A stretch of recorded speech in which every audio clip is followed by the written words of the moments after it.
so glad that you are here tonight. And if you think you're glad now that you're here, just wait. So, ushers in the back, I'm going to ask people who have empty seats near them to raise their hands.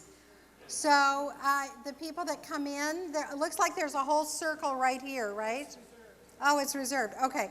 Okay. So, around the outskirts, gosh, we have a full house. Thank you so much for coming tonight. And there's also extra seats up here. Ushers, there's extra seats up here. So now that we've got that out of the way, and I still feel some energy of getting here. So I want us to fall silent and start thinking about the solstice. So the meaning of the solstice is that the sun stands still. Our stargazer and heaven gazer ancestors watched the rising and the setting of the sun, cycle after cycle after cycle. They marked the place on the horizon that was the farthest to the south that the sun rose and set. And they noticed that the sun stayed there for 3 days before it started moving north once again, and it looked like spring would come. Now the actual solstice is 3:03 p.m. tomorrow, but we are within that 3-day steadiness of the sun. And so it is absolutely appropriate that we let go of everything we know and feel what it feels like to be an earthling in midwinter. So allow your 21st century consciousness to drift away, and all of the conversations that you have had about the current events of the day, let those cease as well. Let the music and the stories of the solstice take you backward in time. So I'm going to tell you a story. And the story is that there was a time long ago where magic and religion and walking between the worlds was the same thing. And the birth of the light after those 3 days of stasis was a holy event for our ancestors. The first time I went to Stonehenge, and Stonehenge was the first scene that you saw, the guide said, well, maybe it was only a calendar. And even then, all those 20-something years ago, when I saw it for the first time, I realized, well, of course it's a calendar. And it's not only a calendar, it is the marking of the cycle of the seasons and the assurance when you watch that the spring will come again. And so here we are, waiting for that evidence of the spring to come again. And so remember with me a time with the ancestors when this night was the holiest of the year, when the great God began to increase the sun and all of the faithful gathered together. So we're going to sing this song that signifies all of us coming together.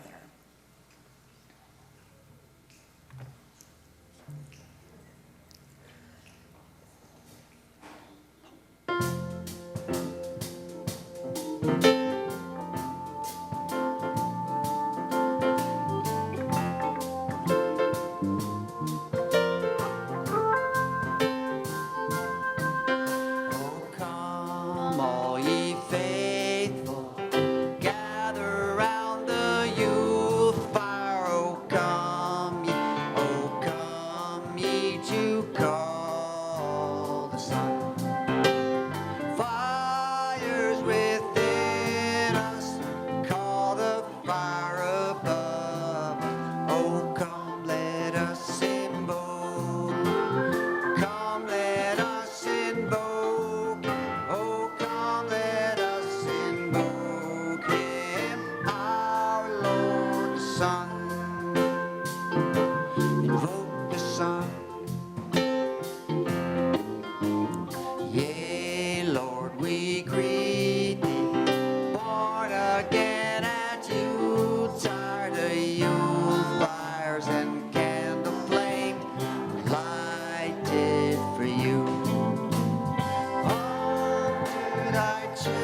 people in all ages feel the holiness of this night.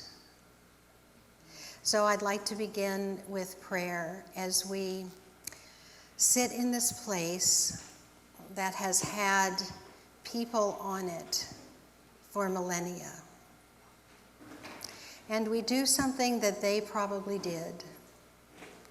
We imagine that our roots grow down, down into Mother Earth.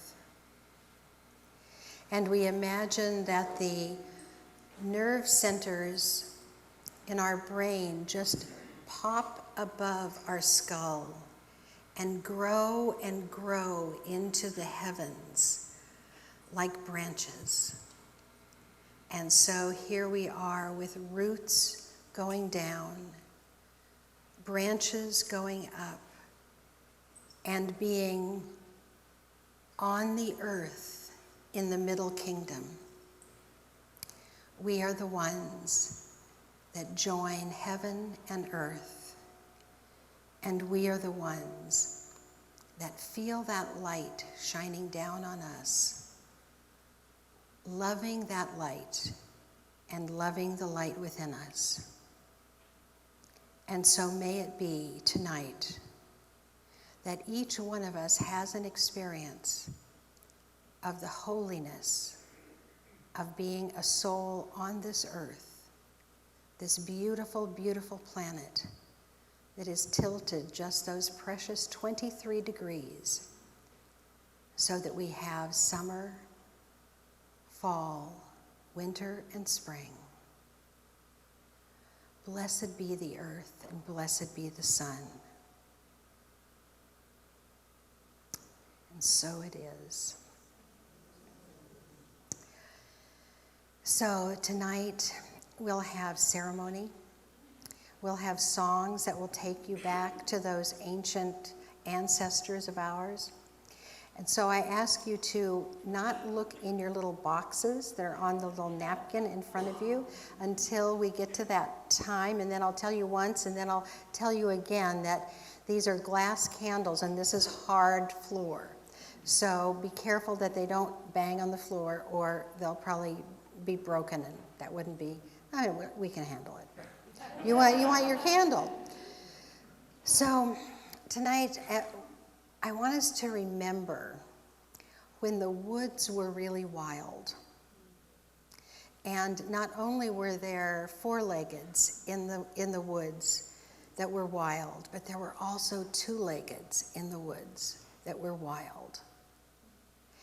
And our ancestors lit that Yule fire. That's why it's called Yuletide. And so let us have that fire of the Yule.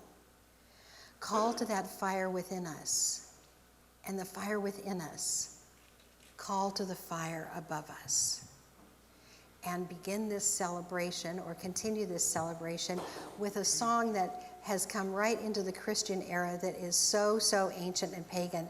We all know it. We all know it in its original version, Deck the Halls.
Hey, lads and lasses, fa la la la la la la la la. Sing we joyous all together, fa la la la la la la la.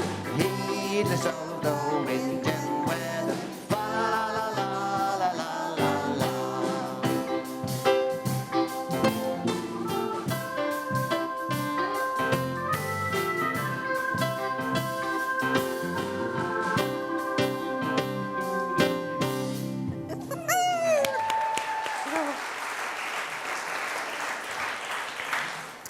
Most of our ancestors came from the northern hemisphere.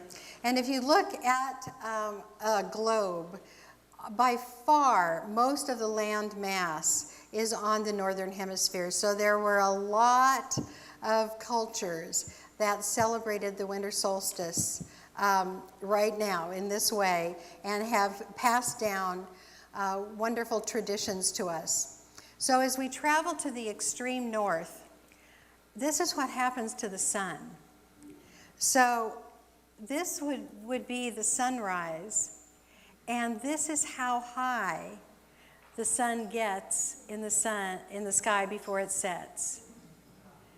Now, there are places that are farther north than this, and they would see this arc of the sun, and then they would see a lower arc of the sun that would maybe just cover the inner 2/3. And then there would come a time when the sun peaked over the horizon, not in its entirety, but just a crescent of the sun peaked over the horizon. And then it disappeared into darkness. There are towns that I have on my smartphone that have no sun. I'm telling you, Yahoo weather is fabulous because you can put in the towns that you want, and Yangaray in Russia and Barrow in Alaska, there's no sunrise. Think how it would be for the night to be months long, and how wonderful it would be to see the glow on the horizon and then that little crescent reappear. So this is what we celebrate tonight. We can see, of course, the sun rising, and because we're so far to the south, but just now in Argentina and Chile, they've got long, long, long days, which we will have at the second half of the year, the next half. So our ancestors decorated evergreen trees with candles, actual candles. And actually there are some people that do put flaming candles on their trees still. Yeah, I think you'd have to be very careful about that. But all of these decorations for Christmas, the evergreen signifies the green of spring, the red signifies the new life, the blood of the new life, and the lights signify calling back the sun. So everything that we still do for Christmas is old, old, old, old. And so our ancestors burned a Yule log, and usually they burned it for 12 nights, starting on the winter solstice. And they usually used a very hard wood like ash that would burn for a long, long, long time. And so they could relight it again for 12 nights. And the significance of the Yule log is that it signified protection and abundance for the house. And so people would decorate, they would make take great care with finding the perfect log and blessing the tree and decorating the log with holly, because holly also is for protection because of those little prickles. It defends itself and signifies protection for the house. So protection and abundance is signified by that Yule log. And in many cultures also, even before Christianity, the newborn's sun, S-U-N, was also accompanied by the story of a baby.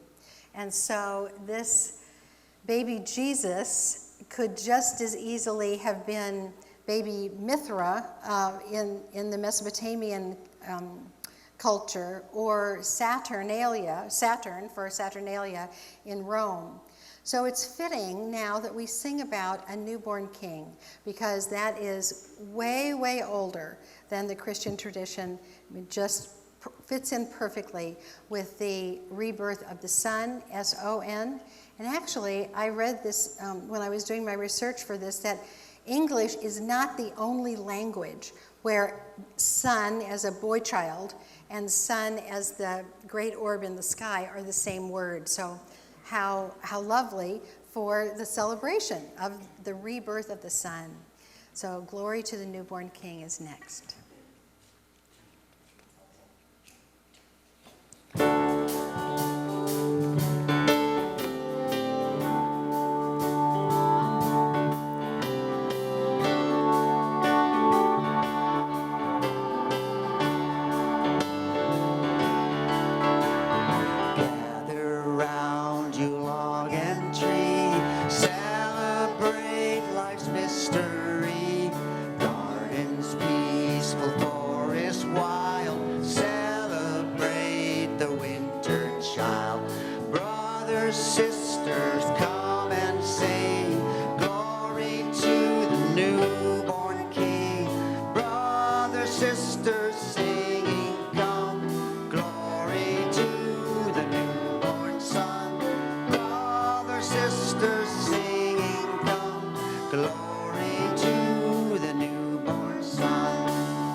And that's for you too. You sound absolutely great.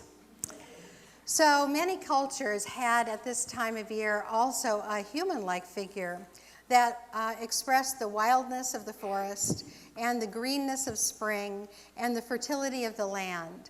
This figure was usually green, and he appeared in many, many cultures. This is Osiris.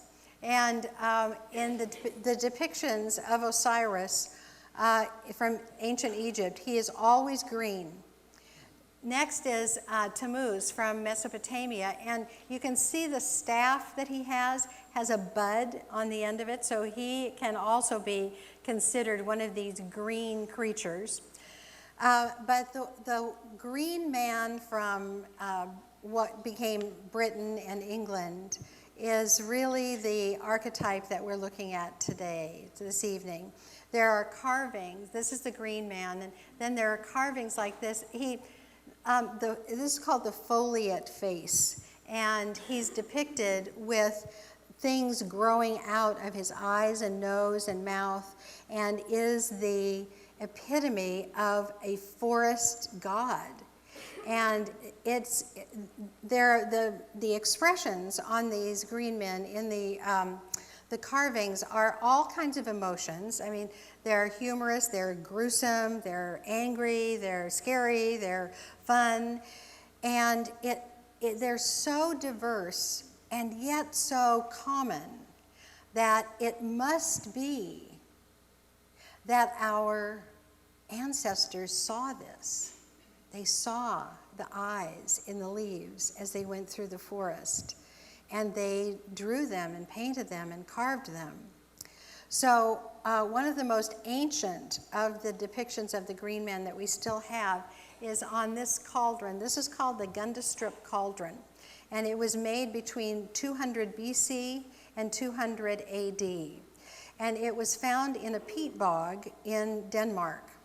And there are many, many carvings on it, all of which archaeologists have studied, forever. But the one that I want to draw your attention to tonight is this cross-legged one. See this figure here with the antlers sitting cross-legged with a ring and a snake. And we assume that that is the first depiction of a Celtic god called Cernunnos.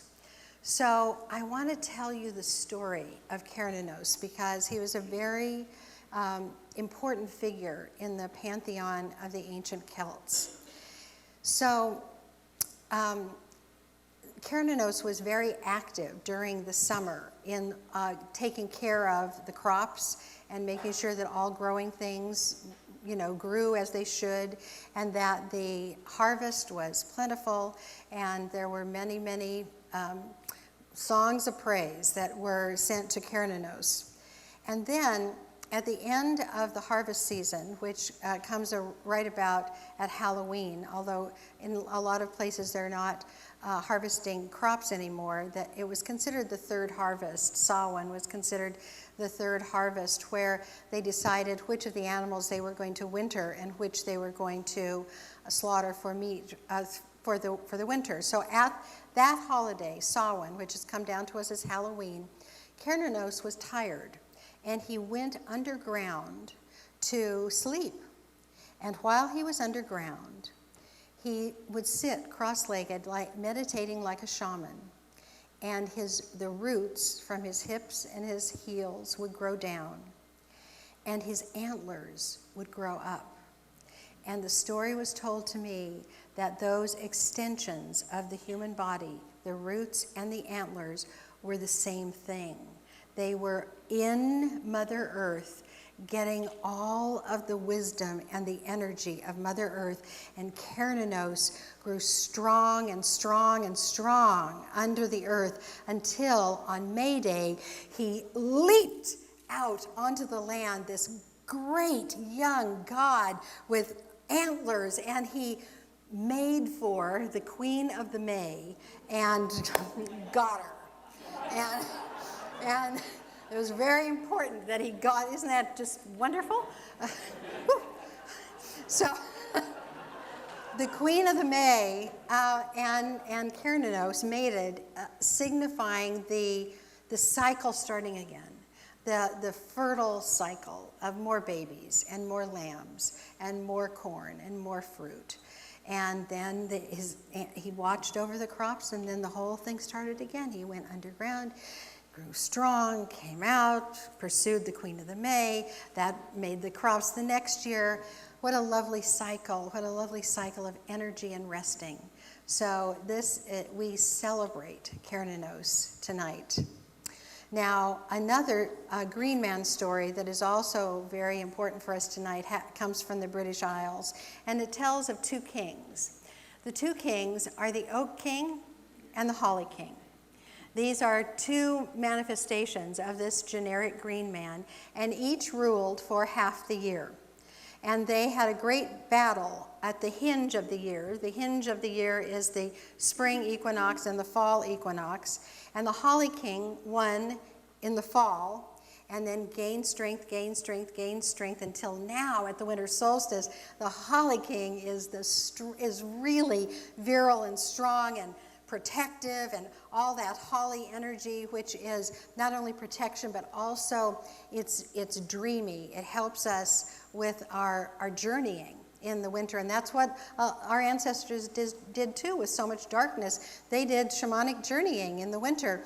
And then after the winter solstice, he starts getting a little weaker and weaker, and the Oak King baby is born.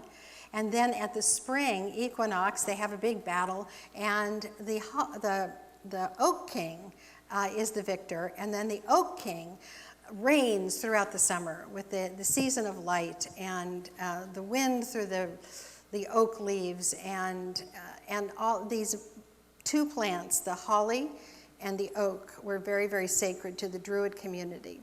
And so that's the story of the Holly King and the Oak King.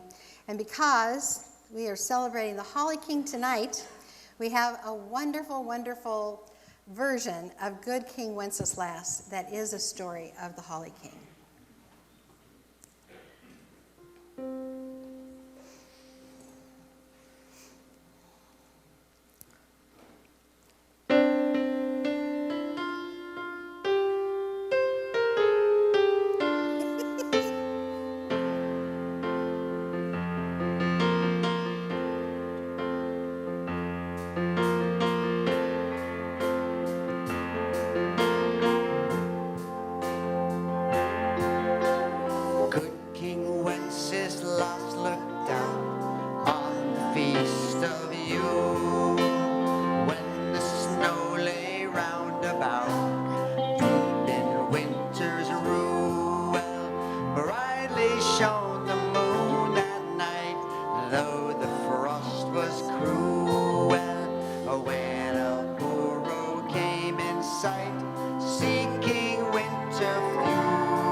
Solstice morn, when we bring them thither. Page and monarch, forth they went together.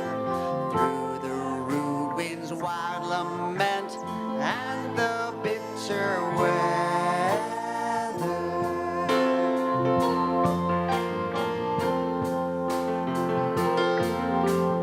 Page, the night is darker now, and the wind blows stronger. Fails my heart, I know not how. I can go no longer. Mark my footsteps, my good king. Tread them boldly. Thou shalt find fierce winter's sting. Freeze thy bloodless coldly.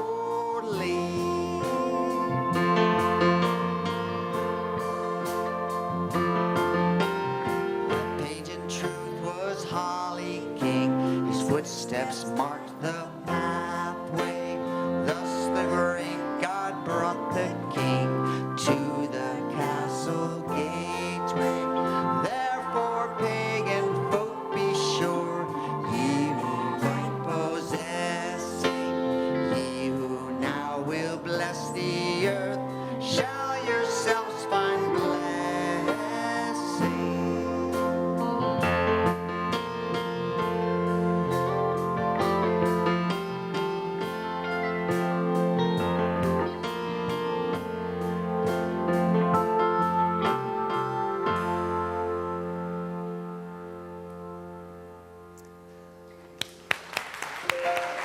You guys sound wonderful.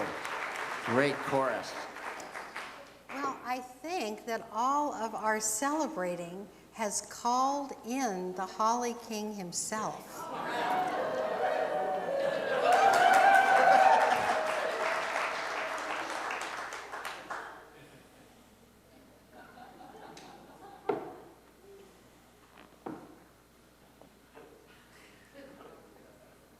Wow, once again, I'm caught in the darkness. The last remnants of the light, I used to get some great snow shots. Get around here. I think I'll sit under this bough of this tree and rest for a little bit. My party will come up and catch me pretty soon. I do this every year about this time. It is the longest night of the year. Good thing I have something hot to drink and warm me up. I think I'll just rest here for a little while until my colleagues come and find me, and just take it easy.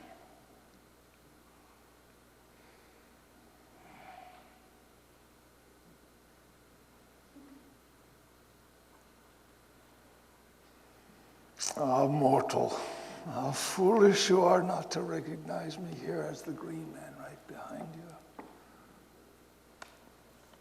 In times of old, my followers used to wander through the forest, walk up and down the mountains, into the most wild of places just to get a glimpse of me. But this mortal here, he has no idea. Wait a minute, this is no place for earthquakes. I must be in hypothermia, but I didn't know that hypothermia caused hallucinations. Ooh.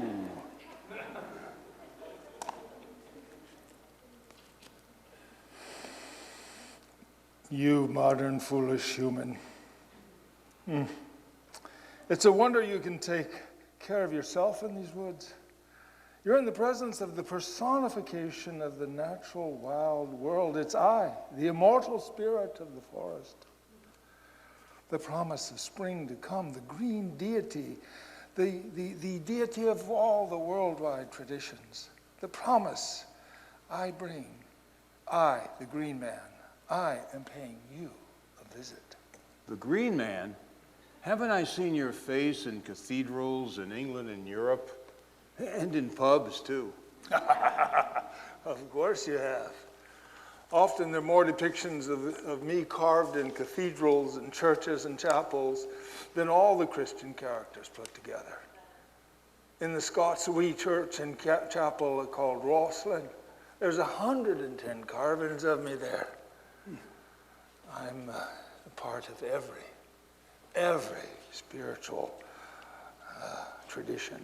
I'm in the pantheon of all that is in the natural world. I am Osiris in Egypt. I'm El Qadir on the Arabian Peninsula, and I'm losing my mask. I'm Pan in ancient Greece. I'm Kirimukha in India.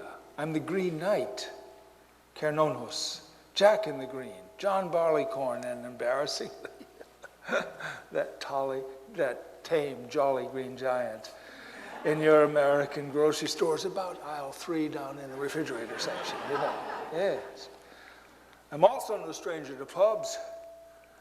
That's because the wilderness and the pub life and lore both have this wildness in them. And these aren't the only topics I want to talk to you about then. Well, it's nice to meet you, but why do I have the pleasure of your company on this winter night? If you're really here and I'm not imagining you, you want to speak to me about something? You're not imagining a thing, lad. But I have a point I want to make to you right at this time. You're tame. You're domesticated. Don't you miss the wildness of your life? Don't you miss the wildness of nature? Don't you miss running up and down the mountain and in the forest, screaming and yelling and having a good time? Well, do you? Not unless I'm being chased by a bear. Well, that might be the best thing for you. I see people coming through this forest with their little lunches in their backpacks and their bottled water. I want them to pick some berries and eat them. I want them to swim. I want them to play in the mud, climb the trees. I want them to get wild in this nature that we have here and to sense and feel the untamed, undisciplined nature of nature itself. You know, you're an animal just like the rest of them. You could be if you know. You have the capacity to hibernate like those bears you were mentioning just now, all winter long if you wanted. You could be doing it. I think I'd get pretty hungry. Yeah, well, see, there you go again. That's what I see in you. You're so concerned about your physical comfort and safety. Do you think your species will ever stop destroying the forests if you can't re-fall in love with the wildness that you find here and the wildness that's inside of you? Well, I guess me and my folks at home are pretty concerned with our comfort. We place a great value on safety and civility. That eat or be eaten philosophy doesn't hold much interest for me. But come to think of it, it's a way I could look at corporate America. I guess one could say that is even more dangerous than the forest. Yeah, I'd agree with you there. Civilization bothers me too. People have not been much of an advantage here in the natural world. They run rampant through our old growth forests, destroying what took millennia to create. But the balance of the natural world will always exert itself. That's something that humans fail to see. It's a battle they don't know. That they're in, and a battle that they don't know that they can't win, that they can win, actually. There's no way they can do it, actually. Nature always rebalances. I, the green man, have this perfect balance in my experience. Do you know that I'm in mortal combat twice a year? And it's the most invigorating time I can imagine. It keeps me and my part of nature perfectly balanced. You die twice a year? No, I die once. And he, the old king, he dies once. 2 combats.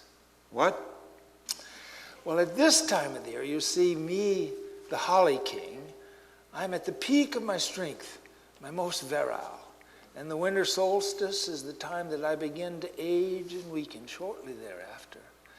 Then at the spring equinox, that inevitable hinge of the year, my brother, the old king, and I have a tremendous battle.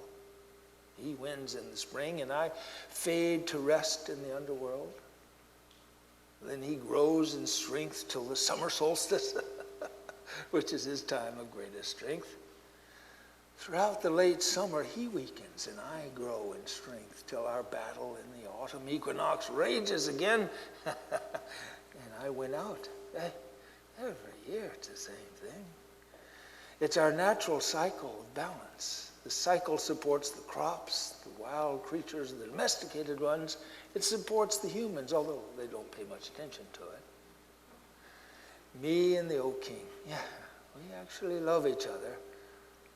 But in the natural world, you know, it's the turning of the cycles that make it good for everything.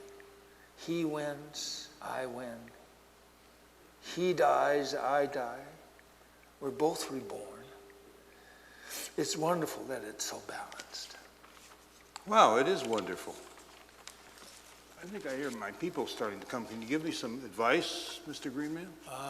Advice should be wanting then. Well, let me get to you closely here. First, get out into the natural world. Touch, taste, listen, smell everything you can out there. Fall in love with nature, would you? Honor nature and take only what you need. Be intimate with the trees. Those tree huggers have it right, you know. Oh yeah, and I'd like for you to do this for me. Spend some time just laying on the ground looking up there. Looking up at the sky and seeing those clouds. When you can, take a swim in the wild water. Do what you can to get out there and taste it all. And notice the seasons. And notice that each one has details and life for you. Do something crazy and wild every time and you can. It'll thrill you. It'll get you back in balance, man. I think I will. I promise I will. I'm going to remember this night the rest of my life. Aye.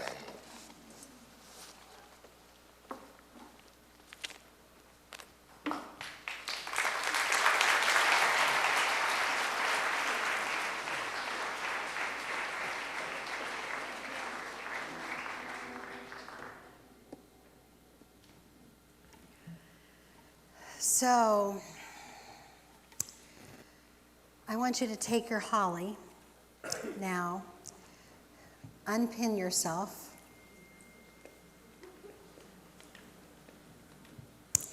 and we're going to have a pathway through the forest. So imagine, if you would, a snowy path in the woods. You take your holly and you start walking along this snowy path, and you are summoning your own Holly King, summoning that great wild green man, because that great wild green man has something important to tell you.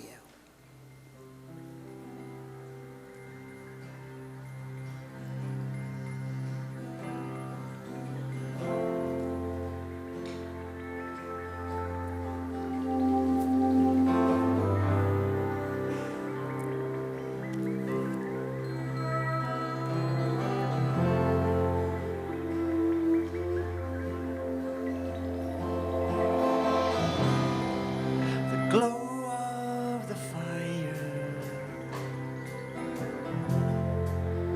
peace of the night, memories dissolving.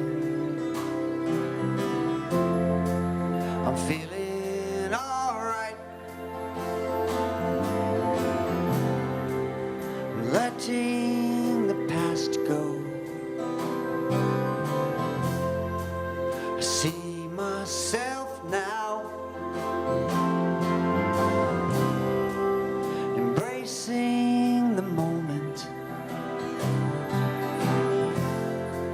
I see myself now, I am guided.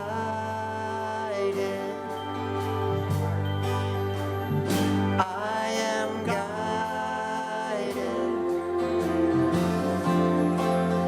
I am guided to you.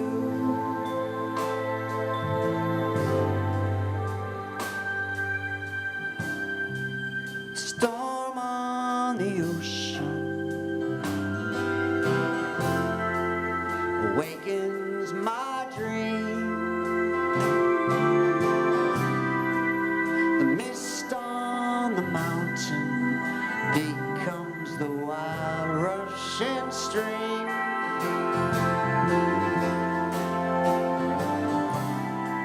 The sunlight is burning, the fog from the shore. Oh, the veil it is lifting. I know that once more I am guided. I am guided. I am guided.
glow of the fire, the peace of the night, all the memories dissolving, feeling alright, letting the past go. See myself now, embracing the moment. I know that somehow I'll be guided. I am guided. I am guided to you. Oh, I am guided. I am guided. I am guided to you.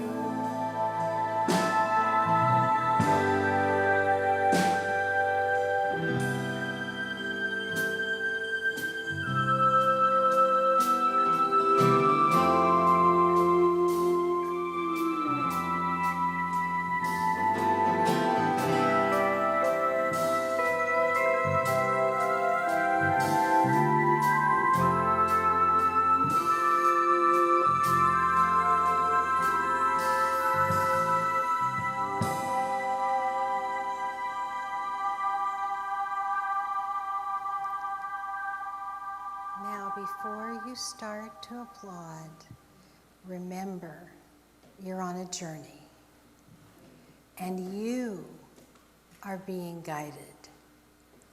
You're being guided to meet your own green man. So close your eyes and put your foot on that snowy path and imagine that you are as comfortable as you possibly can be, all wrapped up and warm, walking through the snow and carrying your holly. And you walk down this pathway and find just a little bit ahead of you a holly thicket where there's a lot of holly growing. And there seems to be an entrance right into that holly thicket. And you take yourself with your little bit of holly into the great big holly. And in the center of that holly thicket, you believe that you see two eyes that are in the holly.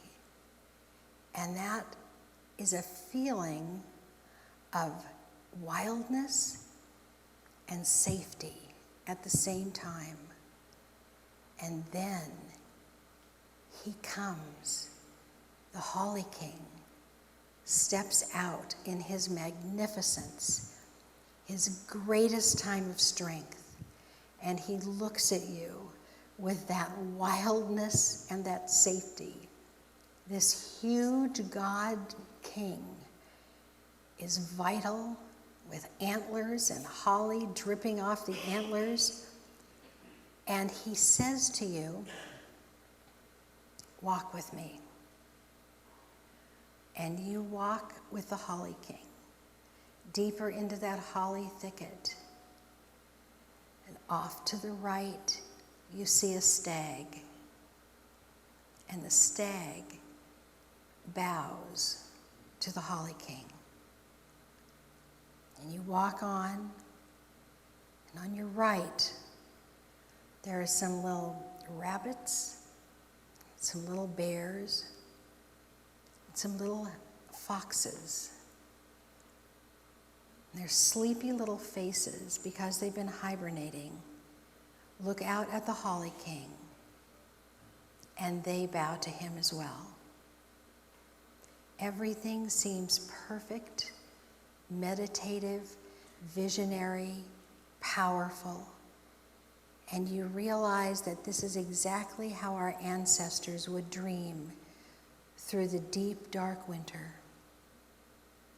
In the middle of this huge holly thicket is the Holly King's castle, and he invites you in.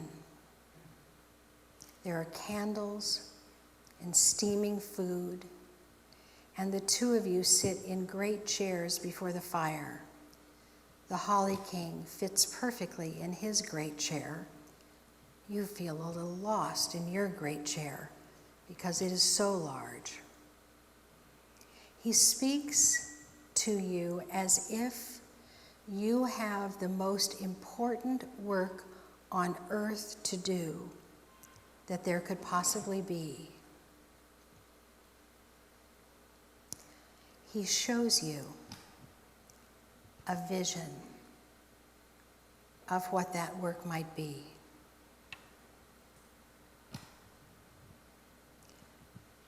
He shows you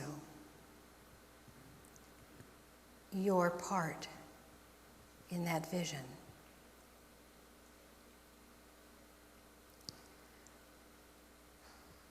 And then he shows you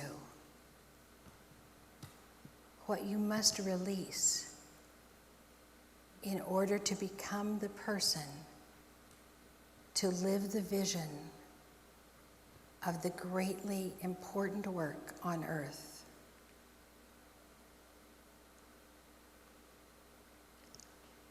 And after he talks to you about what you have to release, he gives you your first step in achieving that vision.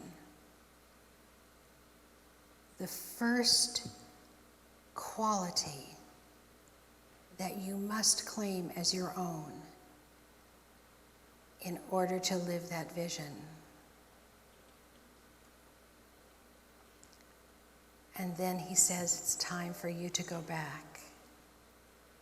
Both of you stand and you leave the fire and you go outside once again. He gives you your holly back. He gives you a sprig of ivy, and he admonishes you to do the work that is yours to do. You watch him as he melts into the forest, and you return through the holly thicket, back through the snowy pathway, back into this room, where in just a moment you will regain part of your conscious mind by singing together the holly and the ivy.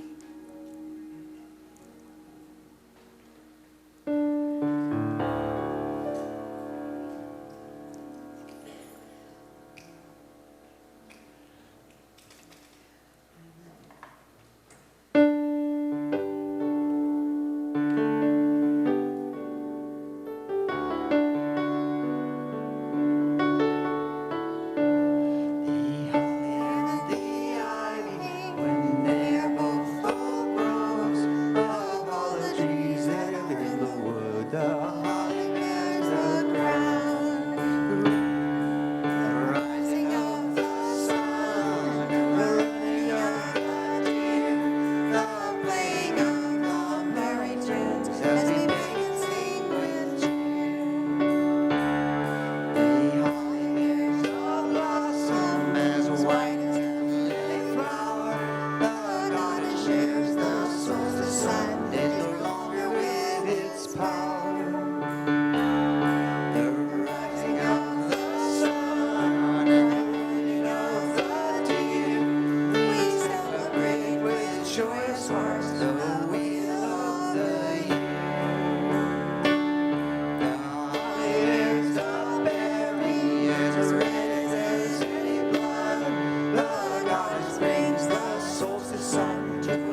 You can applaud. That was great.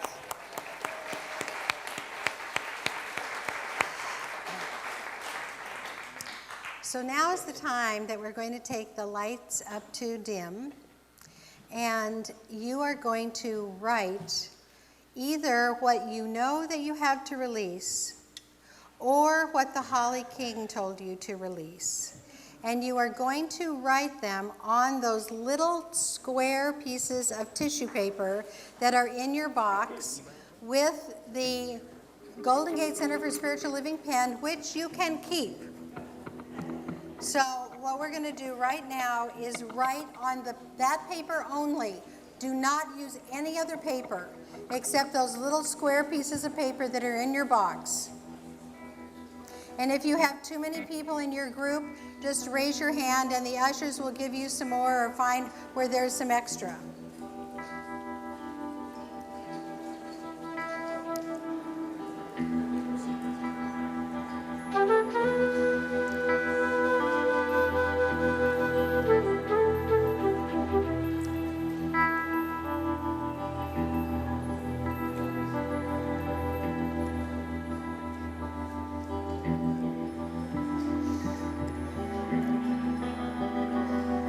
Ushers, can we get some paper over here? Ushers.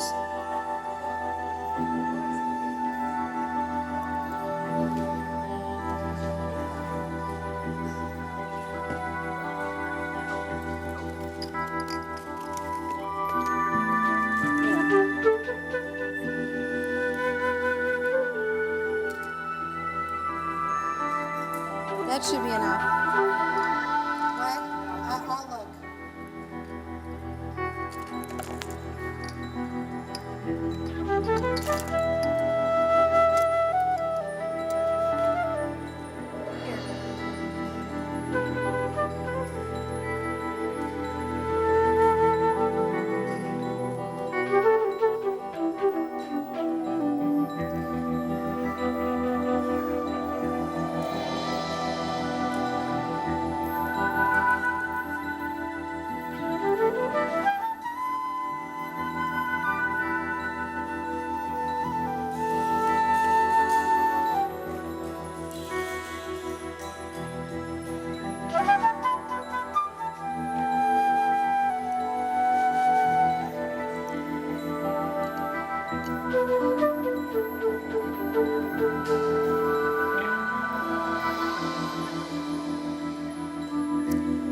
You might share with your group what it is that you're releasing if you would like the assistance of those beloveds around you.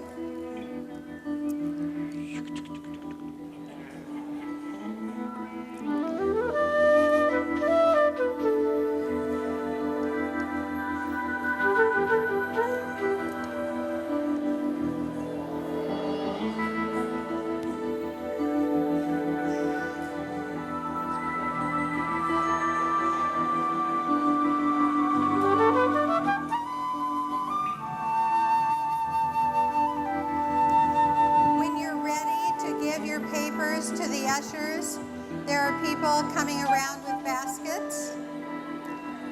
Because you want to release these things, do not keep them.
Yeah, baby.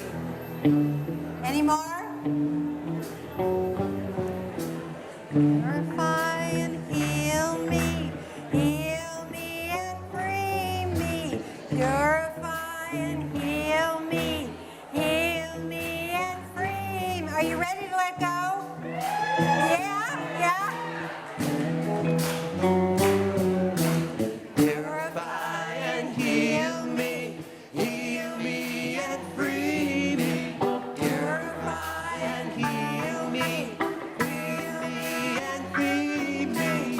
Purify and heal me and free me. Purify and heal me and free me. Purify and heal me and free me. Purify and heal me and free me. Purify and heal me and free me. Purify and heal me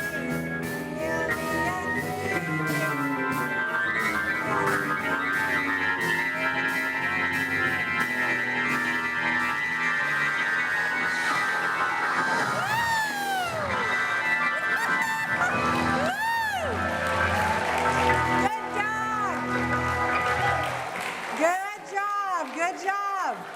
All gone. All gone. Woohoo!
the lights come up, I want us to sit in this darkness for just a moment.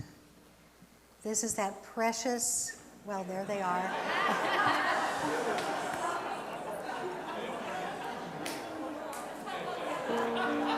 I guess you guys are really excited about moving on. Okay, you release that stuff, that's gone. And so what we're after now is, what is the light in you called in the coming year? Is it called peace? Is it called love? Is it called contentment? Because this is not the time to set intentions. It is the time to get pregnant with the light that is in you. Come back. So just like the beginning of a baby starts in the dark, the beginning of your new divine expression starts in the darkness of the solstice. And the birth of the light is called something in your life. And so you're going to take a candle and you're going to write with a gold pen. There are 3 gold pens, so you have to share what the light is called in your life for the coming year. What is the light called in your life for the coming year?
People need more time? Okay, just a little bit more time. We have 1 candle. So while people are finishing up, I'm going to give the next directions. Remember what I said about this being a very hard floor.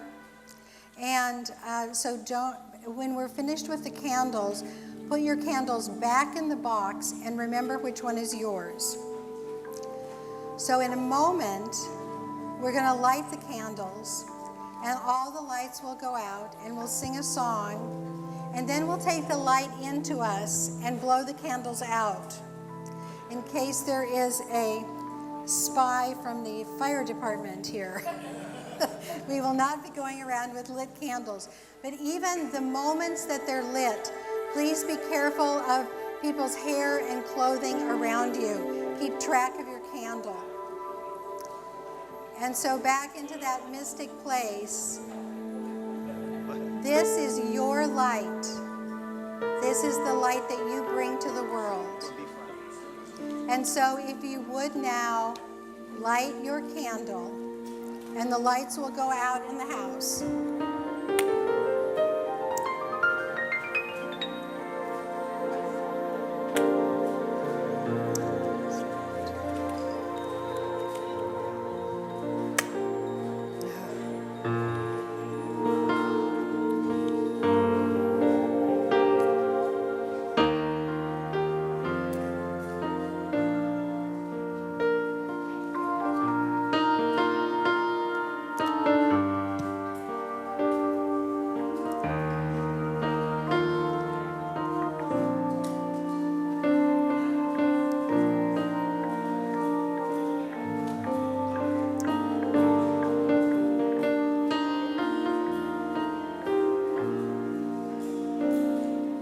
I am a light.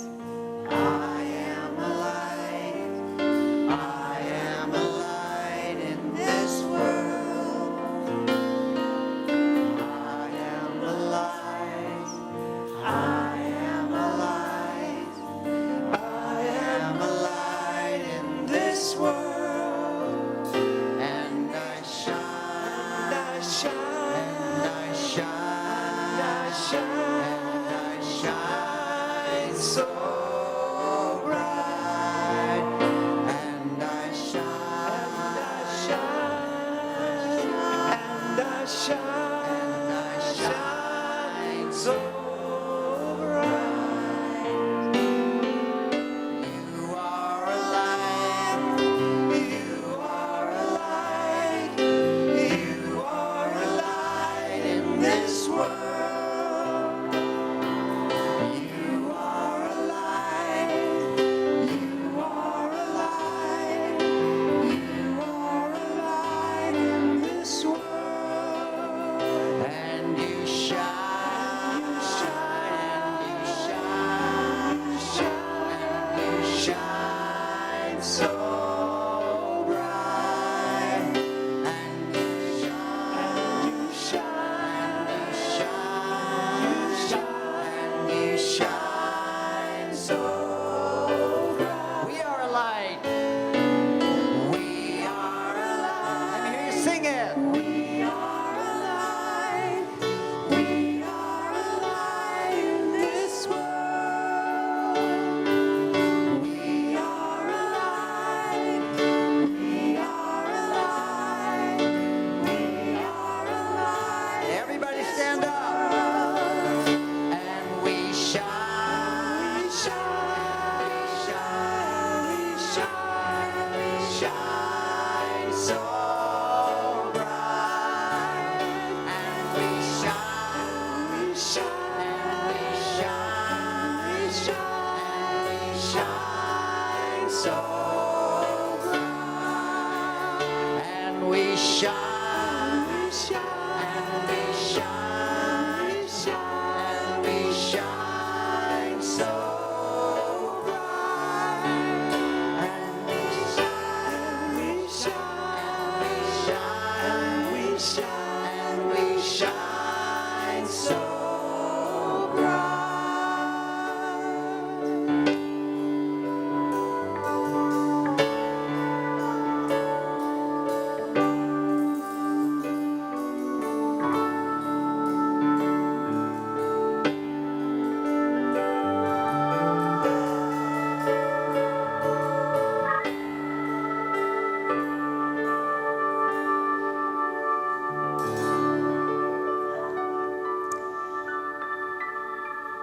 Now, hold your candle sort of near your face and look at each other. There's a reason that candlelight is romantic. And that's because for 50, 60, 70, 100,000 years, This is how we look to each other in the darkness, lit by candlelight. You are beautiful. So after you gaze one more moment, take the light into your heart, blow out your candle. The lights will come up on the band. They're going to sing a wonderful song, and just take your seat once again. We're almost finished.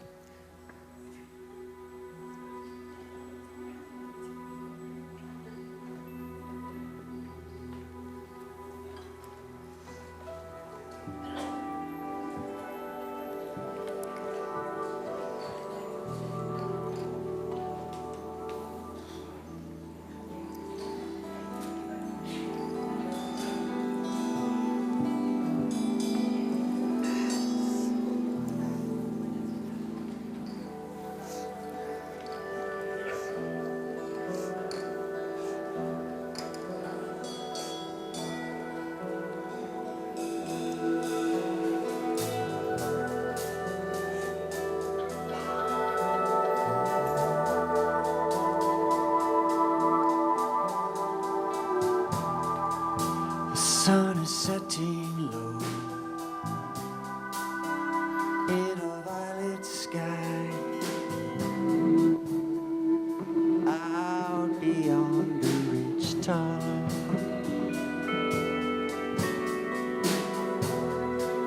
see the purple bloom by the side of the road, wrapped in shades of green.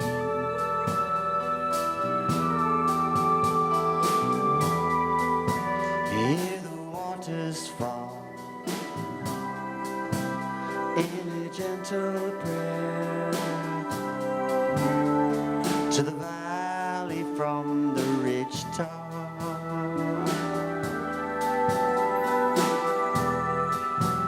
Feel her tenderness as she calls your name, wrapped in shades of green.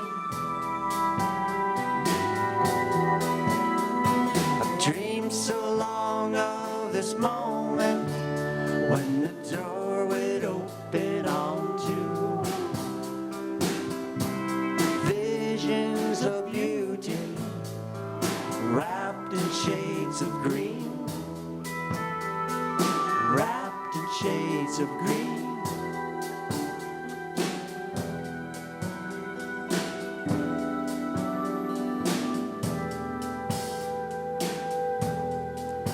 And if there is a God,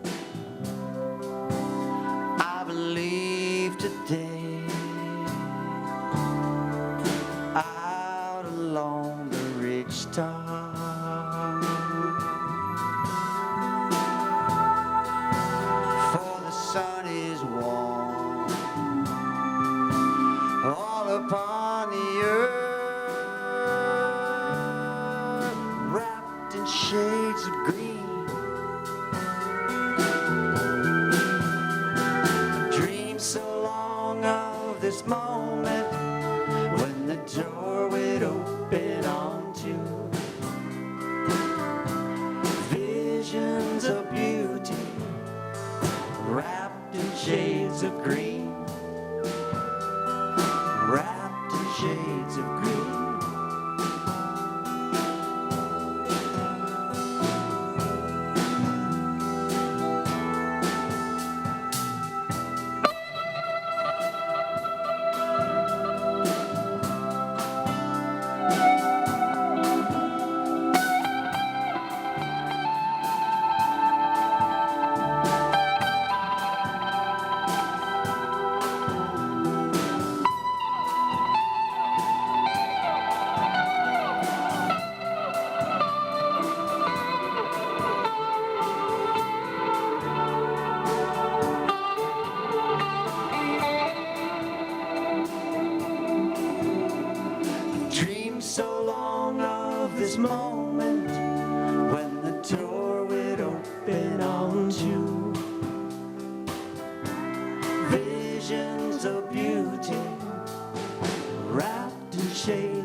wrapped in shades of green, wrapped in shades of green.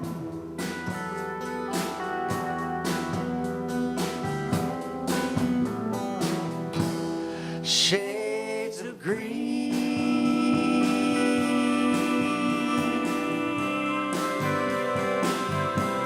Shades of green.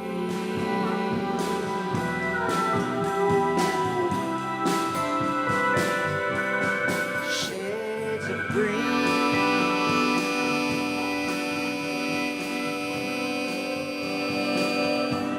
Shades of green.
Thank you.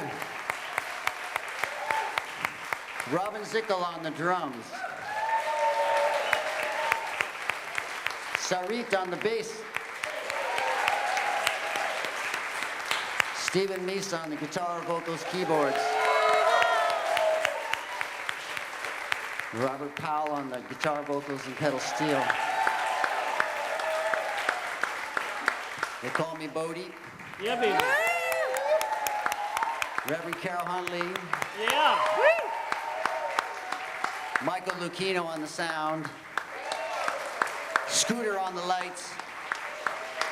Mary on the PowerPoint. Jay and Ed, the adventurer and the Holly Man. And all y'all, I'm sure there are more thanks you coming later to all the people who did everything else.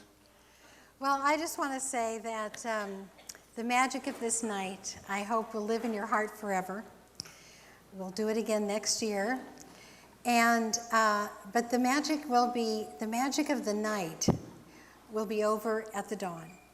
And then that is when we start living what we wrote on the candles. And I want you to know how much support you have for expressing that quality that you have written down. Because as the year rolls, the energy and the light increase. And just like the growing season, what you have written on that candle will grow inside you with the support of all around you, the support of the divinity around you and within you. It is inevitable. And all you need to do is just say yes whenever a question comes of, should I do this in relation to my quality? Usually it's yes. And so the support of the universe will be in you and around you to accomplish the great things that are yours to do. So I also want to thank a few other people. I want to thank Janet for the altar, this beautiful altar.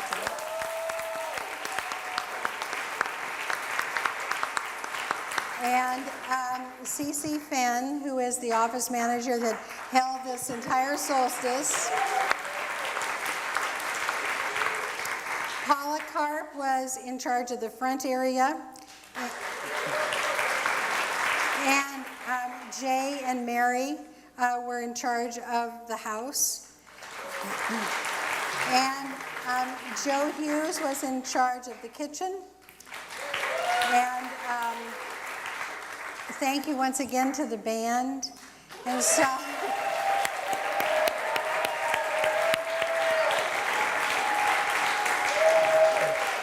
and we did mention, I think, but I want to too, Ed and Maya on video, Mary on projection, Michael on sound. The light man, his name is? Scooter. Scooter, the great. Yeah, thank you so much. And also Jim, Homa, and Dana for setting up. Jim Homa, always Jim Homa. And I want you to know also, before we pray out, that there are some papers on your chair that say some other things that we're doing at the Golden Gate Center for Spiritual Living and myself through the year. I'm taking people on tours to some of these wonderful places, and you can see the green men. And you are welcome to join our classes. You're welcome to join all of those programs that are on the paper there. And you're welcome to come to church in the morning. Bodie and I will be here. And Christmas Eve. And Christmas Eve, of course. So, taking this within just one more moment. May the blessing of the ancient ones be upon us. May the blessing of the solstice be upon us. May the blessing of the renewed light be upon us. May we live in each other's light, long and wisely, and filled with love. So be it now, and blessed be.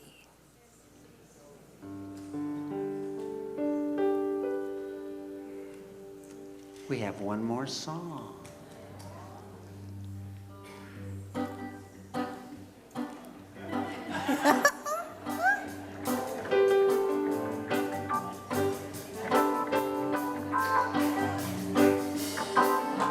Silent night, solstice night, all is calm, all is bright, nature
it's a slumbering earth. Youth has welcomed the sun's rebirth. Hark, the light is reborn. Hark, the light is reborn. Robert Bell gonna talk to us now.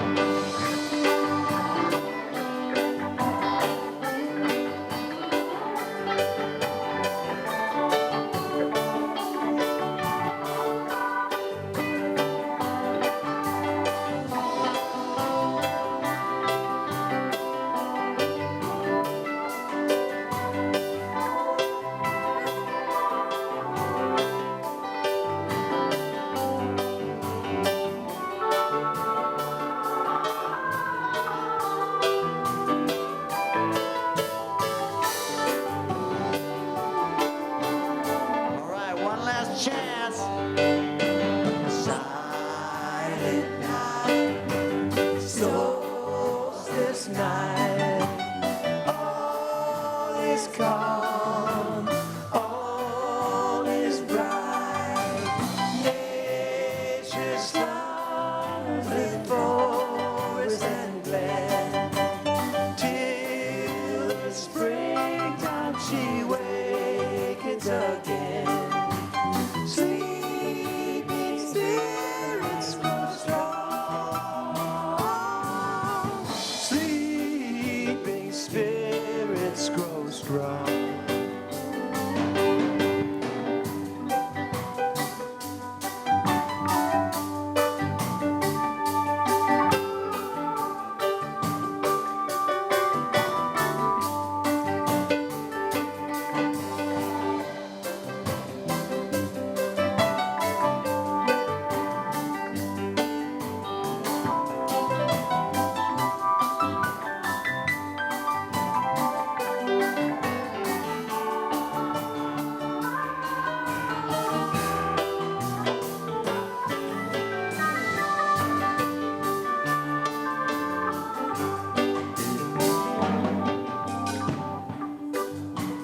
I think it's time to say goodnight.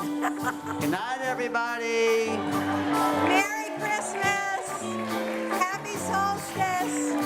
Stay and have some food with us. I think we have some food over here. Yeah. Oh God, who likes food? Come on over. Yeah, follow the man follow the green man. Stand up there, green man. Follow the green man.